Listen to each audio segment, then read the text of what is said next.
तो खेसारी लाल यादव का एक और बहुत ही बवाल गाना का पोस्टर आप सभी के बीच आ चुका है। इसी गाने के बारे में बात करने वाले हैं, जो कि खेसारी लाल यादव का ये गाना रिलीज होते ही पूरी तरह से धुआं मचा के रख देगा। इसी गाने के बारे में आप सभी को बताने वाला हूं, जिस गाने का नाम है शाम है धुआं। ये गाना रीमेक गाना होने वाला है। शाम है धुआं गाने का नाम है। इस गाने को लिखे हैं आदर्श सिंह, गाने को गाए हैं भोजपुरी के दबंग स्टार खेसारी लाल यादव और सृष्टि भारती ने।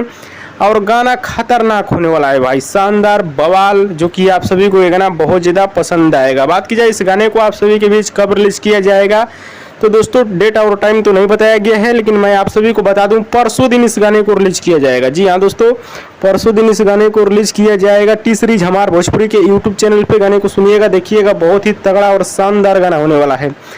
और वीडियो गाने में नजर आएंगे भोजपुरी के दबंग स्टार खेसारी लाल यादव और पारुल यादव। हाँ तो दोस्तों, ये रहा खेसारी लाल यादव के नए गाने का अपडेट। आप सभी को कैसा लगा हमें नीचे कमेंट बॉक्स में जरूर बताइएगा। वीडियो पसंद आए तो ज़्यादा लाइक करें, कमेंट करें, शेयर करें, सब्सक्राइब करें। धन्यवाद दोस्तों।